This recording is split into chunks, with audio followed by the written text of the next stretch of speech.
It's bright. Very, very bright. And also kind of sucky light. Here, let's turn this way. Alright. It was just shined horribly in the eye. Welcome back to Breaking Fairies. Fairy. I am your host, Joyce. Here on this channel, we dig deep into fairy myths and legends, breaking the Tinkerbell myth, or rather, that fairies are gentle souls who wish humans no harm. Before we begin, I'd like to do a quick recap of my Changelings and Bridget Clary videos. A changeling is a human who gets exchanged with a fairy. Most of the time, it is used with young children and babies. Also, the fairy exchange is normally a sick one or ugly. Bridget Clary was the life of a man who murdered her on the accusation that she herself was a changeling. Alright, now that we know a little bit more on fairy accusations and stuff like that, let's get into the video. Fairy rings are another type of abduction fairies can commit. It's quite easy to lure a human into the realm of fairyland this way. A fairy ring is a circle of mushrooms which are tight and large enough for many fairies and humans to dance in. One of the fae will pick up a flute or other types of music, and the fairies begin to dance around the circle, singing. And so the songs are dangerous for a human to hear as they can get stuck in their heads. When the humans get too close, the fairies will either allow them to enter or pull them in themselves. The human and the fairies can dance for ages. When the dancing is done, years could have passed in the human realm.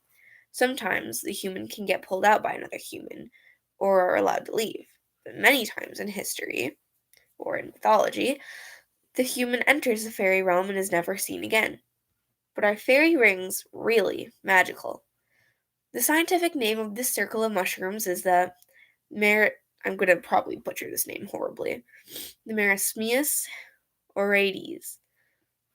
Please let that be the correct pronunciation. It's spelled Marasmius space Oreades.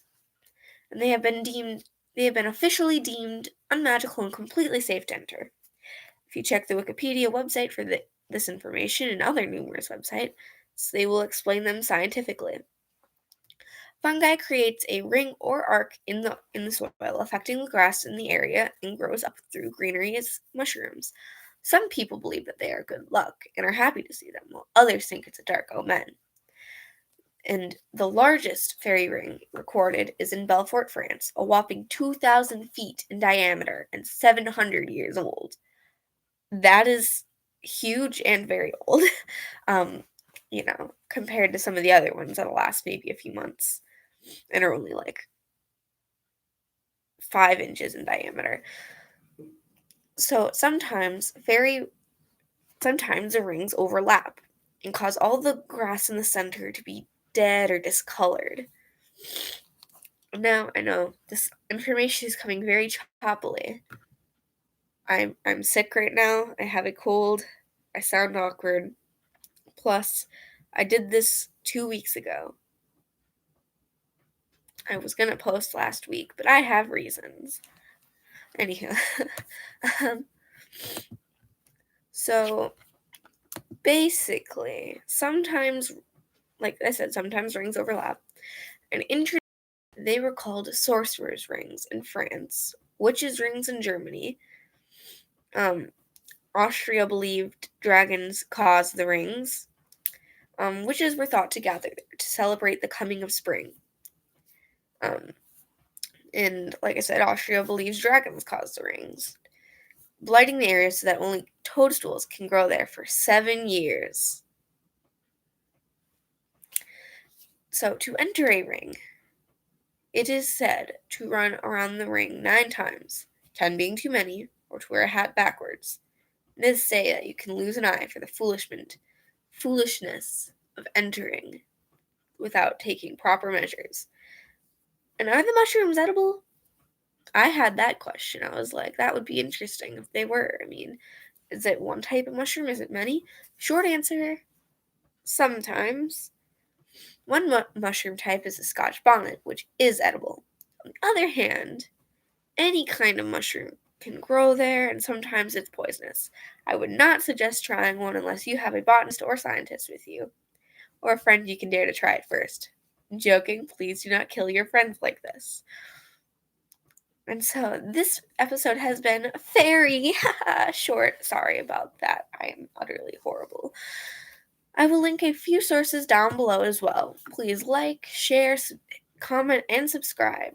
Hit the bell to be notified when I go live or post, and do comment video ideas. There are tons of myths. I can't sift through them all. I gotta find the most relevant ones and also the most unrelevant ones. First of all, before we go, I'd like to just bring up this quick little poem by William Shakespeare. And it says, "If you see a fairy ring," that's what the title is. "If you see a fairy ring in a field of grass, very lightly step around, tiptoe as you pass. Last night fairies frolicked there, and they're sleeping somewhere near. If you see a tiny fae lying fast asleep, shut your eyes and run away. Do not stay or peep. And be sure you never tell, or you'll break a fairy spell." That popped up on my Pinterest today, and I was just like, this is perfect. This has been Breaking Fairy. I am Joyce, your host, and I shall be back next week, hopefully, with a new video. Alright. Bye, everybody.